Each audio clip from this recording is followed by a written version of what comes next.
Hello, my name is Jeremy Ross from the UT System Worksite Wellness Office, and this video is designed as a launching point to get you started on reversing some of the damage of long-term sitting and long-term desk work.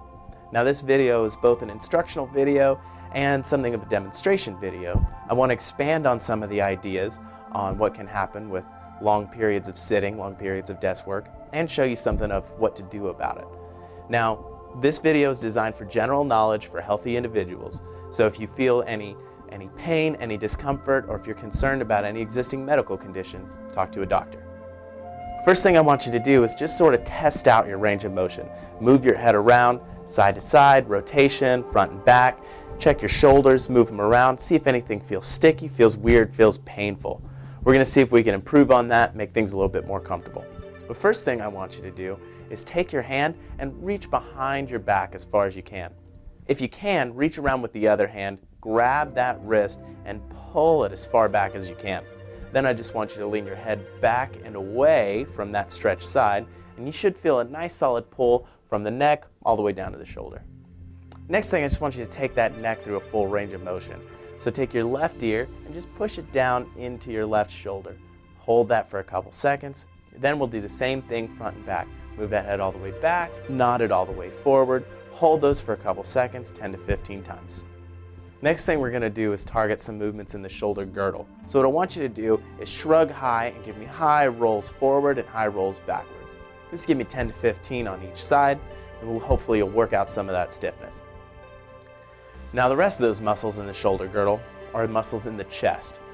Now the best way to stretch this would be if you had a wall or a desk or something solid you could hold on to. Hold on to that, turn your body away and feel a good solid stretch through the chest. Even if you don't have that, you can still stretch it. Just interlock your fingers, reach behind your back, and lift those arms up. You should feel a solid stretch all the way through the chest. Relax, repeat. Next, let's talk about the muscles in your core. First thing I want you to do, interlock your fingers and just reach straight up in the air. I want you to lift those shoulders as well. You should feel a good stretch all the way through the front and back core muscles. Now for this next stretch, you're going to need to be sitting down.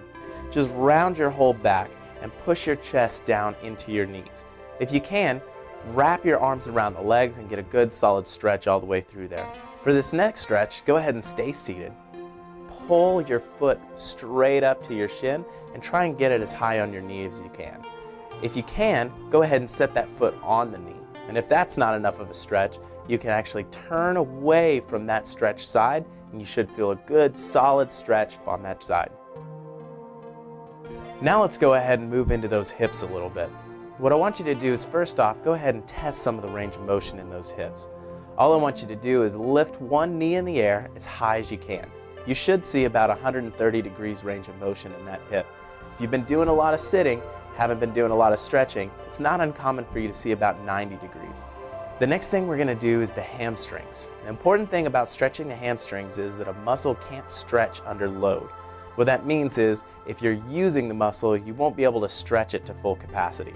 So to counteract that, you're going to deload the muscle by bending one leg and taking all your weight off of one of the muscles. Go ahead and straighten that leg out. You can let the heel rest on the ground, and I just want you to reach down that leg as far as you can, whether it's halfway down the shin, to the heel, past the heel, wherever the limit of your range of motion is, hold it there for 10 to 15 seconds, relax, do the other side, then do them both again. Now let's go ahead and move to the muscles in the front of the hip. Now, there are a couple different ways to get yourself to full range of motion here. We're going to talk about two of them. But what I really want you to do is pull one leg up behind you and go ahead and grab onto that foot and stretch it to its full extent. If you can, point the knee straight at the ground and lean back a little bit. You should feel a stretch right through the front of the hip, through those quads and iliopsoas muscles. They can get tight and put a lot of pressure on the back. All right, we've covered everything you need to know in order to get started. Now, you can always find more information on our Living Well website, and remember to live well, make it a priority.